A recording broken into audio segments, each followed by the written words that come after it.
Bom dia, garotada da Escola Mestre Jesus, turma do nono ano. Hoje chegamos ao fim desse nosso primeiro capítulo para a terceira avaliação de vocês, falando sobre ditaduras na América Latina, né? Na última aula falamos sobre o Paraguai, falamos sobre o Chile, hoje o Uruguai. Hoje vamos falar sobre Cuba, tá?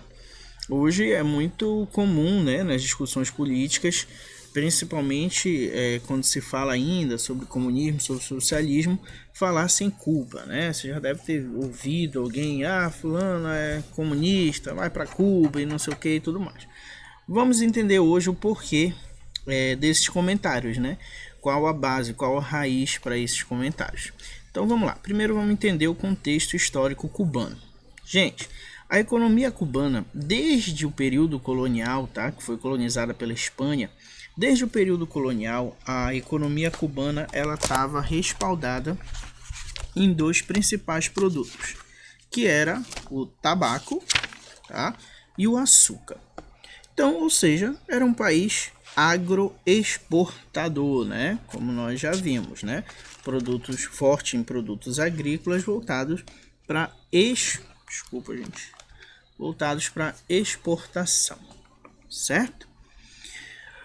Outra coisa interessante com relação a Cuba, gente, é que ela vai ser o último país a conseguir, colonizado pela Espanha, a conseguir sua independência. Eles conseguem ficar independentes, tá, aí em 1898, ou seja, muito tardiamente. E até 1950, Cuba era vista como uma extensão do território dos Estados Unidos, porque os Estados Unidos controlavam o governo. Os Estados Unidos tinham uma parceria econômica muito forte com o governo cubano.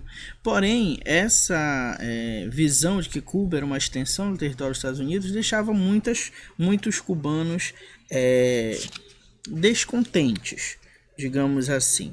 Tá? Eles eram revoltados com essa ideia de ter sido o último país a conseguir sua independência e agora ser dependente novamente de um outro país, que no caso era os Estados Unidos. Nesse período, quem governava aí Cuba era Fulgêncio Batista. Fulgêncio Batista governa Cuba durante dois períodos, tá? Primeiro de 1933 até 1940 e por último de 1952 até 1959. Era considerado um ditador, tá?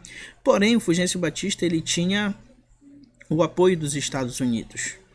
Isso porque ele favorecia economicamente os Estados Unidos. Então, Cuba acabava se tornando uma área aberta para o capital norte-americano, tanto para exploração quanto para criação de bancos, empresas, comprando os principais produtos cubanos a preços baratos. Então, os Estados Unidos aí tinha uma participação muito grande na economia de Cuba, enquanto ela era governada por Fulgêncio Batista, certo? Porém, gente, Fulgêncio Batista é considerado um presidente que ele não governava para o povo, ele não estava muito aí para o que o povo necessitava ou para responder os anseios da população.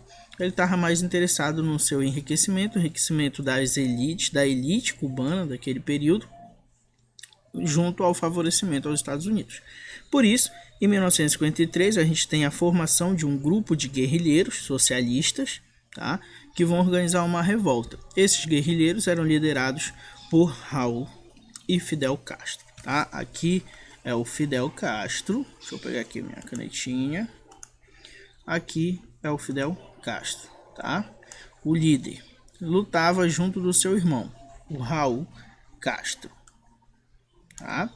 Aqui é o Fulgêncio Batista. Tudo bem? Então esse grupo de guerrilheiros se organiza, liderados por Fidel Castro, se organizam e decidem invadir e tomar o poder. Esse primeiro movimento não vai dar muito certo. Esse movimento de revolta vai dar super errado e aí o Fidel e o Raul acabam sendo exilados no México. Lá no México, eles conhecem um outro rapaz que tinha a ideia também de lutar contra ditaduras e tudo mais. Esse carinha, hoje você conhece ele como Che Guevara, né? O Ernesto Guevara. conhecido como Che, que teria sido um apelido dado a ele pelo Raul Castro. Che, amigo, irmão. Tá? O nome dele é Ernesto Guevara, e aí ele pegou esse apelido de Che, por isso ficou conhecido como Che Guevara, que é esse cidadão que está aqui. Tá? Então, cidadão Fulgêncio Batista, o cidadão Che Guevara e o cidadão Fidel Castro, certo? Então, gente, eles, olha, muito importante, tá, gente? A Revolução Cubana não foi uma revolução socialista, tá? Não foi feita a revolução para se implantar o socialismo. O socialismo ele vai chegar depois e a gente vai já conversar os motivos para que o governo tomasse partido pelo lado socialista. Mas a revolução em si não foi uma revolução socialista, foi uma revolução por disputa de poder para tirar o poder das mãos do Fulgêncio Batista e fazer medidas que fossem favoráveis ao povo cubano. Basicamente essa era a raiz da Revolução Cubana. Tá? E aqui eu também não estou dizendo que a revolução foi totalmente benéfica. Eu estou dizendo apenas quais eram os pensamentos. Se eles respeitaram a raiz do seu pensamento no início da revolução, depois, durante o governo, é o que a gente vai ver daqui a pouco. Tá? Então vamos lá. Organizado lá no México, conheceu o Ernesto Guevara, o Che Guevara, se organiza e em 1956 Fidel volta para... Claro que de forma clandestina, ele volta para Cuba e ele se instala em Sierra Maestra. Lá, gente, ele vai liderar um grupo de 81 guerrilheiros. Nossa, tio, tudo isso? Pouquinho, né? 81. Só que o plano dele, gente, era um plano bem esperto. A ideia deles era ir conquistando algumas cidades, dominando algumas cidades, e a partir daí eles tentavam se aproximar da população. Como? Construindo casas comunitárias, construindo escolas.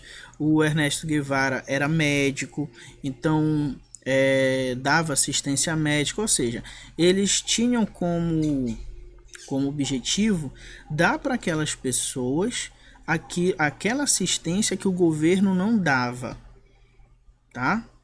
Não porque eles eram bonzinhos, né? Porque eles queriam aí o apoio dessa população. E eles fazendo isso acabaram conseguindo um apoio muito grande, principalmente o apoio da classe popular, tá? E assim, com esse apoio, eles retomam novamente e aí para a segunda invasão, né? Onde aí sim o Fulgêncio Batista fica com medo, decide abandonar o governo, e aí nós temos em 1959 os cubanos instaurando o governo revolucionário. E aí começam as principais medidas, né? Como promulgação da reforma agrária. Você já sabe que quando a gente fala em reforma agrária, a gente fala em distribuição de terra. Então, basicamente, nós estamos aí prejudicando, digamos assim, os latifundiários, os grandes proprietários de terra. Nós falamos lá no início que Cuba, sua economia basicamente girava em torno da produção de tabaco e açúcar. E tabaco e açúcar é produzido em grandes propriedades de terra, em latifúndios. Então significa que a elite, a antiga elite, aquela elite ligada ao Fulgêncio Batista, começa a ser prejudicada aqui, tá?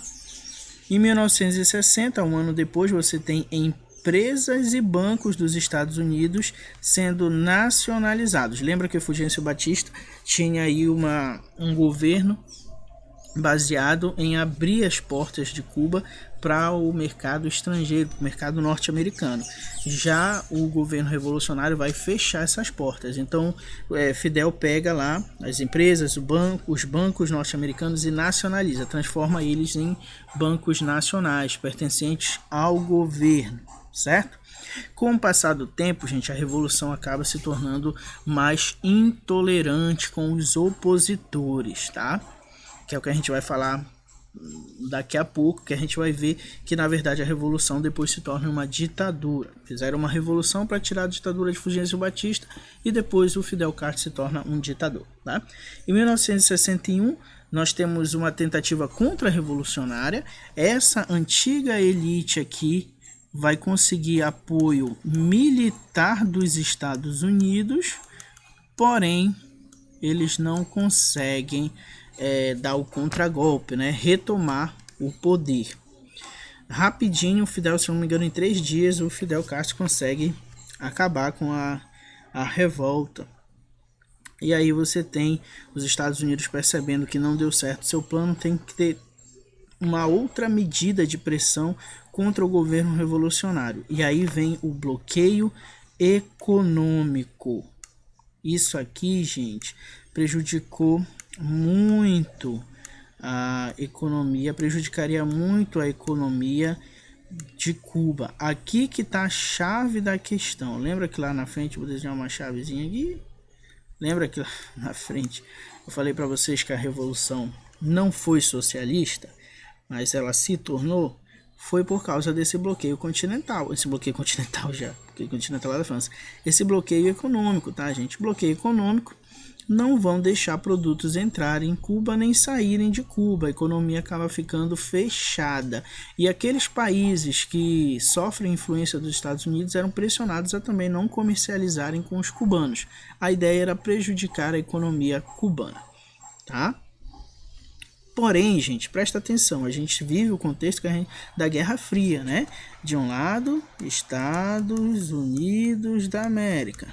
Do outro lado, União das Repúblicas Socialistas Soviéticas.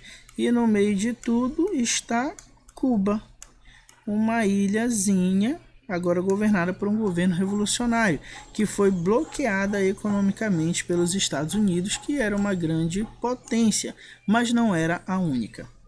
Então o governo revolucionário meio que pensa, os Estados Unidos aqui a gente tem muito conflito com eles, né? A gente é pequeno, se eles quiserem invadir, eles invadem. A gente tem que se aliar a alguém, né? Quando você pega porrada na escola, na rua, você tem que se aliar a alguém que seja um pouco mais forte, que possa lhe defender, lhe proteger. Geralmente esse alguém somos nós, professores, né? Você chega com a gente, reclama, a gente vai lá, chama a direção, chama a atenção do aluno e tudo mais. Mas enfim, Cuba então decide se aproximar agora sim da União Soviética. A ideia é ter um apoio que possa se contrapor à grandeza econômica e militar dos Estados Unidos. E é a partir dessa aproximação política, ideológica e militar com a União Soviética que a gente tem o regime cubano passando a ser oficialmente socialista. Tá? E é a partir, por incrível que pareça, é a partir desse momento de ser oficialmente socialista que a revolução começa a assumir um caráter ditatorial, intolerante. E aí a gente vai ver as características aqui, ó. Caráter ditatorial, liberdade de expressão extinta. Todas as características que nós falamos das outras ditaduras de direita, você vai encontrar aqui na ditadura de Fidel Castro, tá, gente? Falta de liberdade de expressão, torturas, prisões arbitrárias, todos aqueles que eram considerados opositores do governo eram presos, tivemos assassinatos, tivemos pessoas desaparecidas, tudo que aconteceu nas outras ditaduras que nós falamos até aqui também aconteceu na ditadura cubana, certo? Vamos ter uma censura, uma repressão e punição aos opositores do regime. As publicações deveriam adotar um caráter nacionalista e socialista, ou seja, fazer a propaganda do governo, que nós também vimos que os populistas faziam isso. O problema é que em 1989 a União Soviética chega ao fim, né? E agora, José, né? O professor que estava ali para não deixar você ser agredido pelo valentão foi embora e você ficou de frente com ele. E agora, o que fazer, né? Então, economicamente, gente, Cuba passou muito tempo sendo prejudicada pelos embargos econômicos dos Estados Unidos, tá? Até o governo do Barack Obama. O Barack Obama ele tinha uma política de reaproximação, de apaziguamento, e aí ele acaba se aproximando. Inclusive ele chegou a visitar Cuba em 2016, né? Porém, o governo atual não quis dar continuidade a essa aproximação. Depois, tá, o Fidel Castro não governa até os nossos dias, óbvio, né? Ele já morreu, já bem velho, mas governou durante muito tempo.